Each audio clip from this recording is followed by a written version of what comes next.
আমি বিশ্বাস করি তুমি পারো।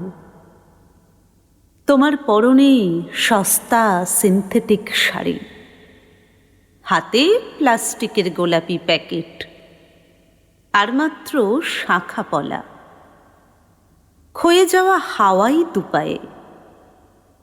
তুমি খুব সেফটি পিন ভালোবাসো মনে হয়। মনে হয় আর কিছু ভালোবাসার কথা মনেই হয়নি তোমার কখনো। বোঝা যায় তুমি বিজ্ঞান জানো না, কাব্য নয়, গান কিংবা আলপনায় সামান্যও গুণপনা নেই।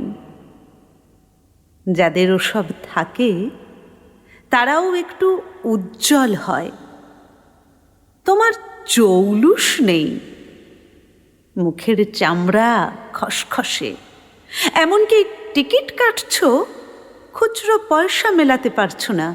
কন্ডাক্টর মুখ করলো, তোমার দু চোখে ভয়, ফাটা ঠোঁটে অর্থহীন হাসি। সবাই হেনস্থা করছে। বাস থেকে নামলে কোনো মতে। আচ্ছা বলো, এবার কি করবে তুমি? বাড়ি যাবে? বড় বাড়ি নেই, ছেলে মেয়েরাও নেই। রান্না করবে ভালো মন্দ কিছু? তাও বুঝি পারো না তুমি। তেল নেই, গোটা 2 আলু পড়ে আছে। ওসব বললে কি হয়? যারা পারে অন্নপূর্ণা, চালে ডালেও অমৃত বানান।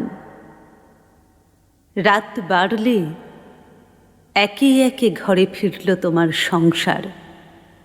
খাওয়া ও বিছানা হলো, রতি হলো, কিছুই পারলে না। তারপর মধ্যরাতে চুপি চুপি ছুঁয়ে দিলে স্বামী আর সন্তানের মুখ, আর ওরা স্বপ্নে স্বপ্নে নীল হয়ে গেল। আমি বলেছিলাম না তুমি পারো? শুধু কেউ বিশ্বাস করল না।